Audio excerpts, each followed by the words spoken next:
Phillips. Okay, so Jim, I think we should probably start on page 3. Yeah, I was just going to mention to, remind the board and the public that the re-exam reports and the master plan and the maps, all that stuff is on the township's website, and it's available. And I think, when we initially started discussing this subject, Sonia had sent out an email, letting everyone know, okay, you want to start reviewing this document, we're going to kind of start the ball rolling. But, since there was going to be specific discussion tonight, we wanted to provide all the board members with a copy of the document to, if you have notes or stuff as we go through, that you have that in front of you, just so you know what we're talking about in specifics. So on page 3, under the title Major Problems and Objectives, I think the 2007 document, again, that was going back to the 2001 document and citing what was there at the time. And as some of you may recall, the major land use issue at that time was the CCRC on the Del Barton campus. And that was the only master plan amendment that came out of the 2001 reexamination. So that is no longer something that's either on the table or relevant. I think, Jim, we had asked whether or not the township eliminated the zoning on that. My recollection is that the zoning for the CCRC was eliminated after that kind of fell through the cracks. Is that true? I believe it was, but that is something that's in my notes that I still need to confirm that it was, formally done through the clerk's office. Right. But I don't, in any event, that's not sort of a relevant issue moving forward, if you will. It's kind of behind us. So we can kind of go over to page 4. And even in general, it's kind of not as pressing an issue in terms of general development in the area, it seems like. Would you agree, or is it something that we should keep in the back of our mind?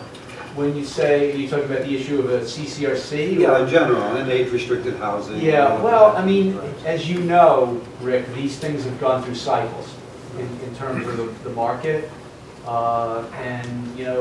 Assisted living went through a cycle where, there was a lot that was built, there was a lot that was approved, and then the market sort of got saturated, and then that died for a while. Now, at least what I'm seeing out there is that depending upon the community, some of the developers are biting again at the assisted living market. So that's sort of come back. The CCRCs are much more difficult, much more complicated from a financial standpoint. I have not seen a ton of activity in the last several years for CCRCs in the state. 1 or 2 probably over the last 5 or 7 years that I've witnessed on either side of the aisle. So assisted living has come back more so than the CCRC. The age-restricted housing, what I have found is that and we're familiar with the Sarlo bill on the age-restricted conversion bill, that there were so many approvals in place that the bill allowed them to be converted to market rate housing so long as there was an affordable housing component. What I'm seeing also is that some of the residential builders are biting at, again, in the age-restricted market, but it depends on location. It's very location dependent, and it's very product dependent. So the biting has come back mostly in terms of small lot, single family, and some townhouse. It's not come back to the condominium market, which was really the kind of straw that broke the camel's back with the age restricted. There's sort of no market for that particular product on an age restricted basis. Well, just backing up, so what I thought would be items that now would be described in this, under major issues and objectives, I think we would talk about the redevelopment of the Honeywell campus, the Atlantic Health issue on Mount Campbell and Colgate. I think those are really the 3 major kind of redevelopment issues, that now, kind of take the place of, what was discussed previously with the CCRC. And I agree, and just to take that one step further is that what I'm seeing, and we've seen it here in Morris Township, and I think we may see more of it, is that we all know sort of the state of the office market and the difficulty that a lot of the office parks have had in basically renting up to new tenants or retaining tenants. And a lot of these parks are looking to reinvent themselves to go more to mixed-use development. And I think, we or you as a board really should think seriously about how you want to deal with that from a policy perspective, and where. From a location standpoint, you've got a bunch of OL zones, you've got significant office development, and we've seen changes. We've seen developers buy up some properties. They have a different vision in terms of is solely trying to devote it to office use in response to the market. And I think that's something the board should be proactive on from a policy perspective.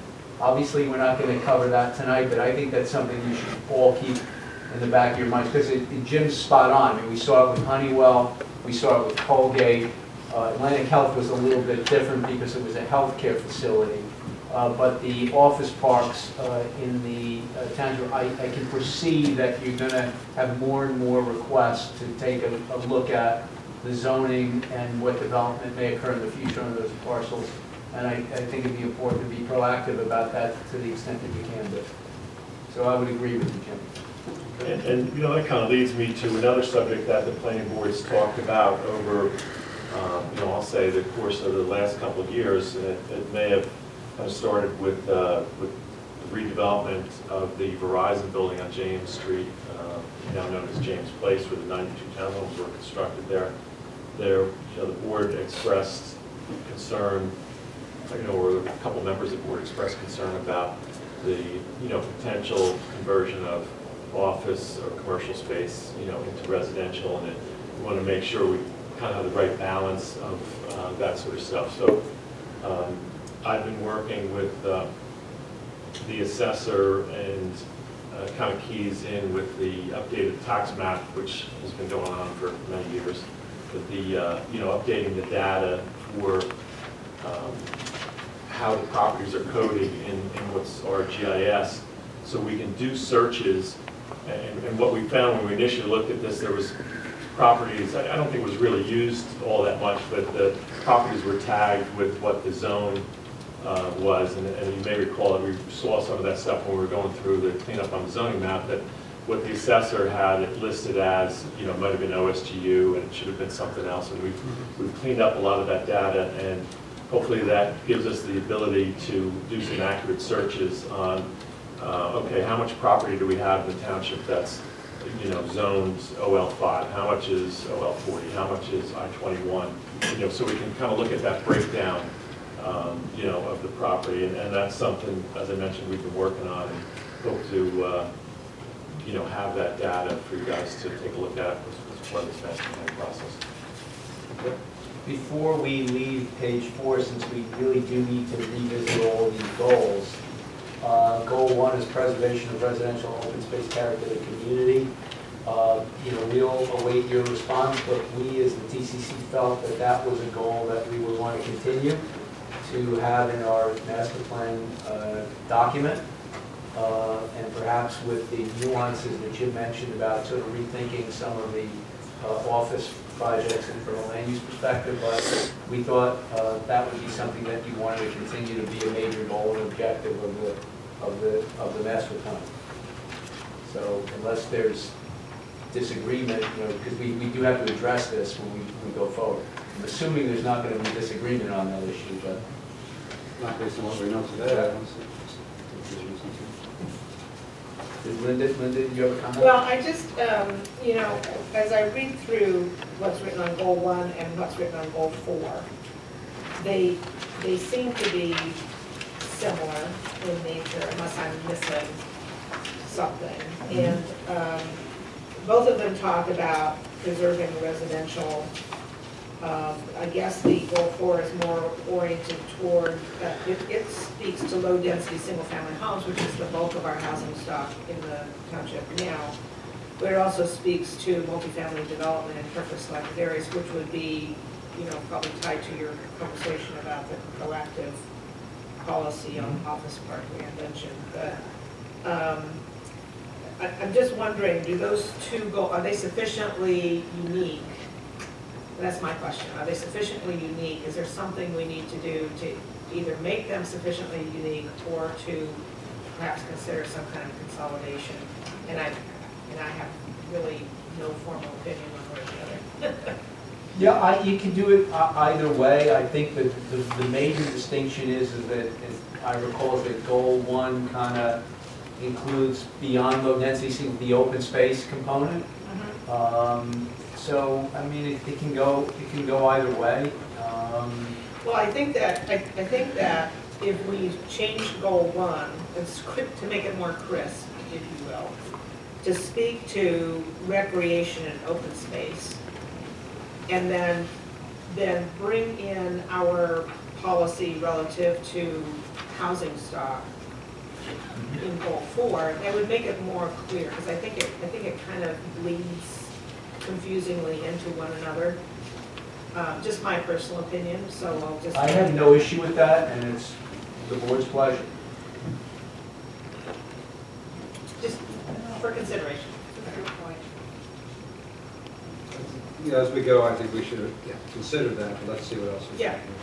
I think it's, sure, I think it's particularly important at this point in time to state this as a goal, residential and open space character, because there are adjacent communities which may or may not feel that way. And I think by contrast, we're seeing a lot of that.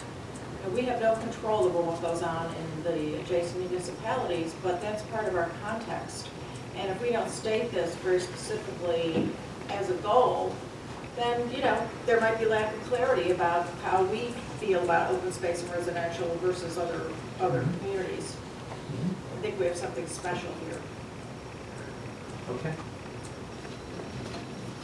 I think the interesting aspect of goal four is that we definitely want to preserve the low density housing today. If anyone's considering rezoning, RA 130 to townhomes or something like that. But then there's the other aspect that the kind of residential development that builders want to do today, and redevelopment like Colgate or seems to be higher risk. But we could basically have a policy statement that, right here it says multifamily in carefully selected areas. And the other 800-pound gorilla in the room is the whole affordable housing situation, which is still in flux in terms of what your obligation is going to be. But if there's some kind of statement, I like the notion of, preserving the single-family character and that, infill multifamily. And I think potentially infill multifamily on some of these sort of sites that are, commercial sites that are in transition, which could probably support multifamily housing, where you wouldn't want to introduce multifamily housing in a single-family area. So maybe if we can nuance that kind of policy perspective, it would make some sense. Right, it almost serves as a buffer between commercial, let's say, and lower density residential.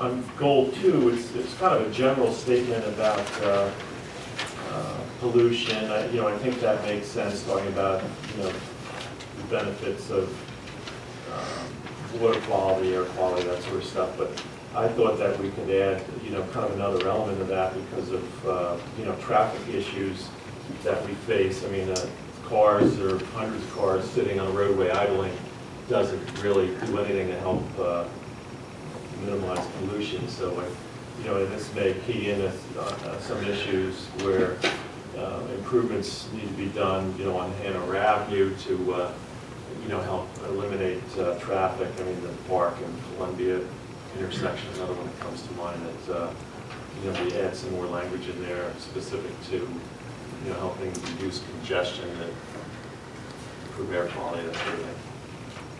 Yep.